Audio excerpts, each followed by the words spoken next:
Don't forget to like, comment, share and subscribe, and do consider supporting the channel via PayPal or Patreon. You'll find the links in the video description. We're getting a step closer to knowing who are the 8 players who will contest the Candidates Tournament in June in Spain. So the end of the group stage in the Berlin Grand Prix, Berlin FIDE Grand Prix, took place yesterday, that is on Monday, and there was one group where it was all going on because there was Hikaru Nakamura and Levon Aronian, who obviously both had good points total as they came first and second in the first FIDE Grand Prix.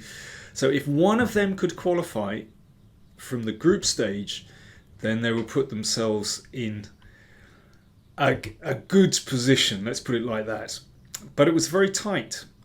Grigory Oparin was still in the mix. Aronian playing black against Oparin. Nakamura playing black against Esipenko. Wasn't clear whether Nakamura and Aronian would have to play for a win. Was a draw good enough? It's very tight. Anyway, this was a very important game. Esipenko with white against Nakamura. So Esipenko not having a great tournament. I mean, he's a very strong player, but seems to be out of form at the moment. He's played this solid line, the bishop's opening. So Nakamura bags this bishop, and Esipenko goes for this system with queen f3. So this is actually pretty well known. I would say it's a solid way for both players to play. White has this clamp on the centre, and so that gives some kind of space advantage. But black is really solid, has the 2 bishops. There's nothing wrong with black's pawn structure. And here Esipenko castles. I mean, if one wants to play a bit more adventurously, one can play h3 and g4 and knight g3 and just leave the king there for a moment. But castles is of course sensible. And essentially there's nothing wrong with black's position. So, just because you chuck the g-pawn down the board, it's certainly not a disaster for black. So here, Esipenko decided to expand on the queen side. Well, yeah, I mean, sometimes black can break with b5, so a4 is reasonable. One can also play more directly on the king side with knight g3. But it's nothing to write home about. You can see Nakamura plays very sensibly, knight d7, which frees the bishop, but also potentially looks to break with f5. a5, getting some space on the queen side, and that will stop black breaking with b5. Knight g3, and positionally a very sensible move. This bishop comes out. Not a great piece, but you can exchange it off. Knight f5. So this is one of the big points of the system for white, that you put this knight on f5, and well, it's slightly threatening, but actually, again, because there are no real weaknesses in black's position, black can cope with this very well. Now at the moment there's no real threat to take here because white gets the piece back, but the threat is to play queen f6 actually, and that will force an exchange of queens. So the knight drops back, and c6 covers this square. That's fair enough, but leaves that pawn slightly weaker. But well, it's not a big deal. Basically, that can be defended very easily. But now there's a threat here. Rook a1, queen e7, yeah, connects the rooks, we like that, and the d-pawn is protected. And, black might be thinking about playing f5, so here is the moment where the queen should move. I mean, I quite like queen g3 here, so that if f5, well, obviously this is pinned, so you can't recapture the g-pawn, and then I don't think the advance of the f-pawn has been beneficial to black in any way. You could also play rook d1 there, but Esipenko goes for queen d1. Just regrouping, and then rook d1. Okay, it's also pretty sensible. Now the point is, if f5, then it's important that black is prevented from playing f4, so white blockades with f4, and then white is fine. So rook d8, very sensible, making sure this pawn is adequately protected. Queen d2, connecting the rooks, so the queen has regrouped. Knight f6. Now here, you know, a kind of logical end to the game might have been rook d1. Bit of pressure there. The knight comes to h5, perhaps here, perhaps f5, but then knight e2. So again, if necessary, white can play f4. The knight comes back, hits the pawn, the knight comes back. I sense a threefold repetition is in the air. But I think it's a logical sequence. But instead, Esipenko, well, he obviously wanted to put some pressure on Nakamura. Fair enough. He played f4. Well, that raises the stakes. Because after this exchange, you can see that pawn is now isolated, and that square in front of it is weaker. So if black were able to plant a knight there or a queen, that would be very healthy. On the other hand, the rook comes into the game, so that there's potential to double on the f-file, and maybe at some moment swing the rook over to the king side in some way. So it raises the stakes basically. Knight h5, rook f3, rook is attacked, and queen g5. Good move from Nakamura, of course. The queen activates, looks at this pawn, looks down here. Well, that's not so significant, but also the queen has access to these squares. And that feels very healthy for black indeed, but white has counterplay. Rook f1. Giving up the a-pawn, but now the queen is a little bit offside. But okay, Esipenko, of course, had anticipated this. Of course, he's just given a pawn away. But here's the idea. g4, pushing the knight back to maybe not such a good square for black. And then knight f5. The knight finally returns there. It's destined to go to this square. And now the pressure is really on Nakamura. It's all very well being a pawn up, but the queen, yes, it's in Siberia. It's a long way from the action. And suddenly white's pieces look very menacing, for example. So what do? Do you take that knight? Well, I think that is very risky. White is threatening moves like this. If you save the bishop, then the queen and the rook come in. It's really dangerous. I can understand why Hikaru didn't want to get involved in that, but instead played an excellent move. The queen centralizes. It looks at the king side, looks all over the board. It's just such a chunky move. So Nakamura is trying to get some control in the position. But white is fighting here, and this is a really double-edged position. Now, I think, you can grab the pawn back, but basically it's not. It kind of dissipates the white's any activity for white basically. So knight d5, good move from Esipenko. So he is raising the stakes again, and if this is taken, let's have a quick look. Attacks the bishop. If the bishop drops back, then now you can take here, and this is fatal. Already a checkmate is threatened, and white's activity is simply too great. Or here, if bishop takes, pawn takes. Now black survives, but actually white has fantastic compensation for the pawn. There's control on the e-file. Potentially this rook can come over. This knight is really dangerous. If black challenges, then you can take, and if rook takes here, That pawn drops. If knight takes... Well, even though white is a pawn down, I mean, this is just such a beautiful position to play.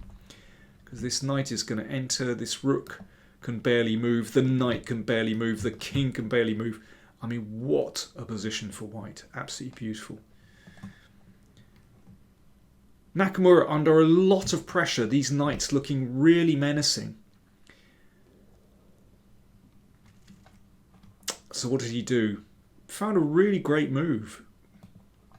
G5. And that just sort of locks the queen out of play for a moment. And starts to control, well, some really key squares. And this is a huge moment in the game. Where, I mean, really we're reaching boiling point here. And, you know, white has some very interesting options. For example, knight f6 feels like a very natural move just to throw the knight in. And then, you know, there's potential to swing over here. So knight e8 challenges the knight. And the knight can come back here. I mean, white still has pressure, but there's nothing absolutely clear. It's very important that queen is sitting in the middle. Covers this diagonal for a start. Whoops, that diagonal. In fact, my computer suggests an incredible move here for white. It thinks that c3 gives white a good position. Now, understanding that move, you know, you think, what? What has that got to do with anything over the other side of the board? We can see it in this variation. Okay, let's make a pass move. And here, if white sacrifices the knight, then, well, I mean, this, again, is, I mean, what a variation. I mean, this is a lot of fun. Suddenly, actually, white is breaking through. And, I mean, this basically wins. The point of c3 in these variations is actually to prevent a very annoying check. If c3 isn't played... Okay, let me give an example. So let's try this sacrifice without c3 in this variation. Rook f5, and here this saves black, basically. I mean, it's really obscure, whereas with the pawn on c3, black doesn't have this defense available. Okay, this is really long, really obscure. To explain it properly takes, you know, it'd take me another half an hour. So if you'll forgive me, I'm going to move on. But it just shows you, you know, in practical terms, c3 for a human, when you're against the clock, is impossible to find. You know, here, knight f6 just feels like a very normal move, and you just kind of carry on. And it is good enough for white, certainly to hold the balance. But Esipenko played queen f2 instead, which also looks reasonable, it has to be said, putting more pressure on the pawn on f7. And here Nakamura finds an amazing defense. I think it's amazing because it's not absolutely forced. So for example, an option here is to take the knight. Now, you don't want to move the bishop back because this drops and that's fatal, but black can give this up and play f5. And, I mean, this game is still very much in the balance. So that was an option. But instead of that, Nakamura played f5. It's really impressive. Fantastic defense. It's not winning.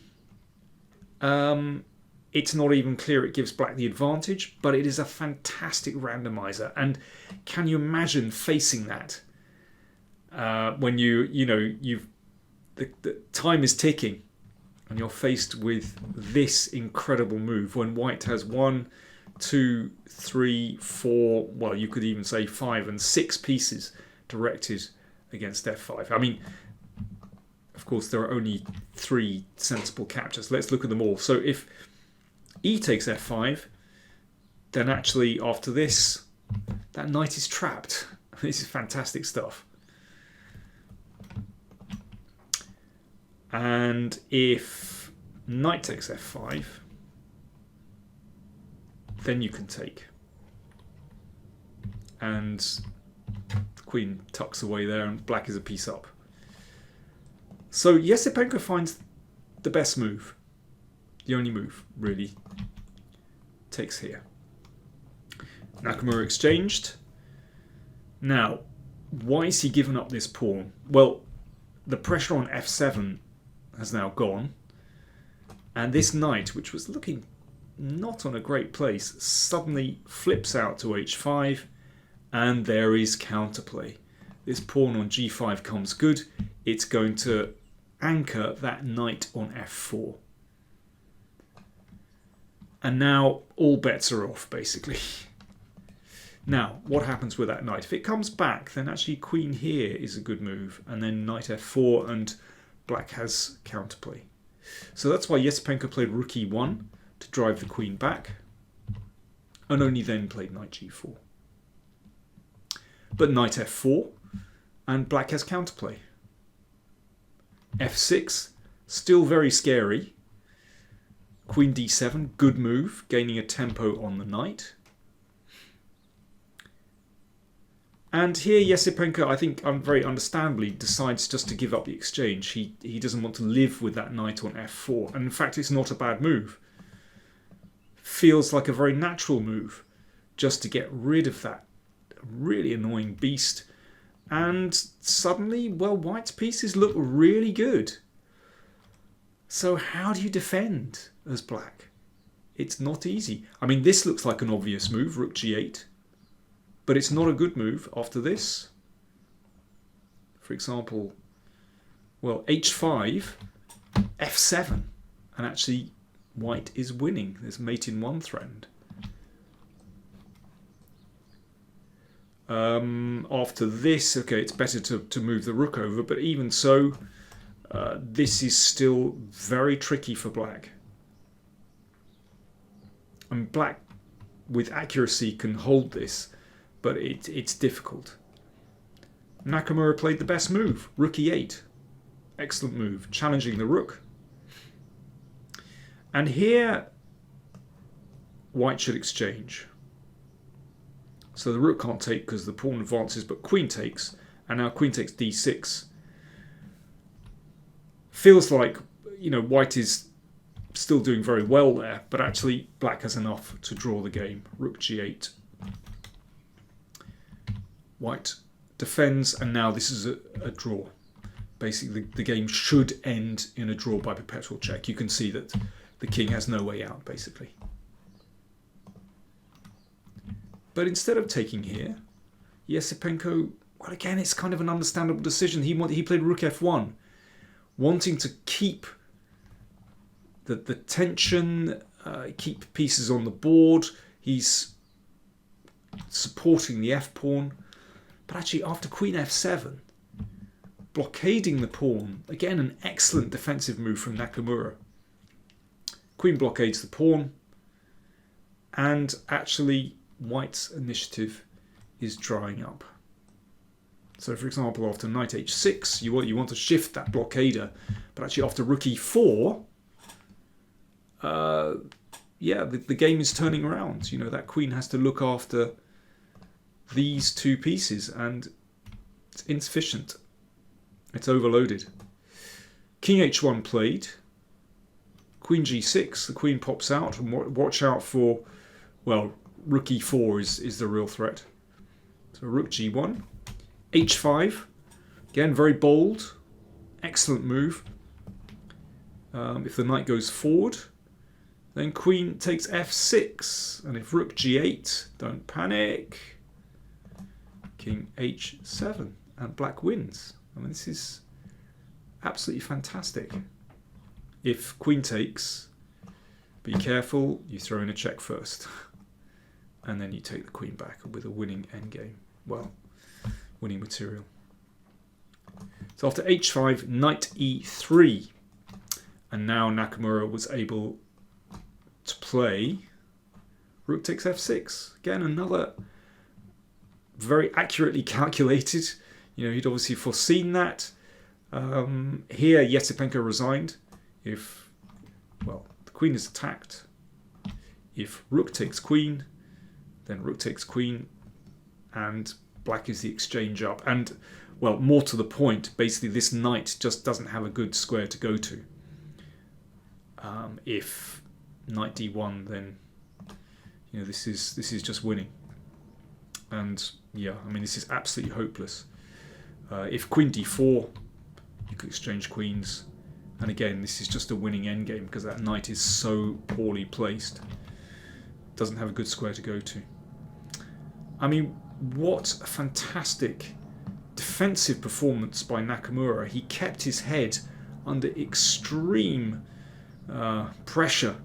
So, you know, moves I could highlight. Back here, queen e5, good centralization. g5, excellent move. And then this stunner f5, and even then it wasn't so clear, but he found all the right moves to bring the game home when Esipenko faltered. Brilliant game from Nakamura. Now with that, because Aronian lost against Aparin, he pushed it too hard. That meant that Nakamura won the group. And because others faltered in the various groups, that meant, well, Nakamura obviously qualifies for the knockout phase, the semi-finals, but that gives him enough points in the Grand Prix to qualify for the candidates. So that's clear. So we now have the two candidates decided from the FIDE Grand Prix. That is Richard Rapport and Hikaru Nakamura. So they join the others. So far, we have 7 candidates.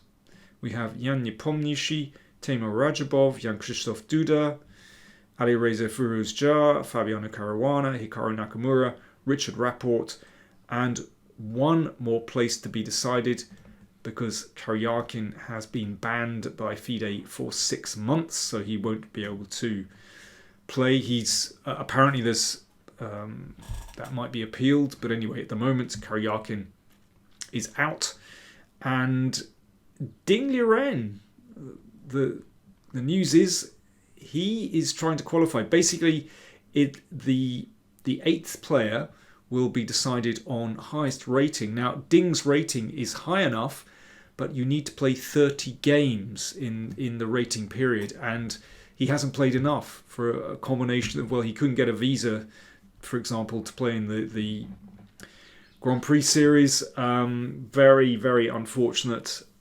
So basically, he's trying to play a lot of games very quickly and maintain his high rating in order to qualify. And I really hope he does it because Ding deserves to be there. He's had a lot of bad luck over the past couple of years for various reasons. So Hikaru Nakamura qualifies, and we have a really interesting lineup so far. Younger generation, older generation, interesting players from the older generation, and I can't wait for June in Spain when the candidates will take place. Thanks for watching.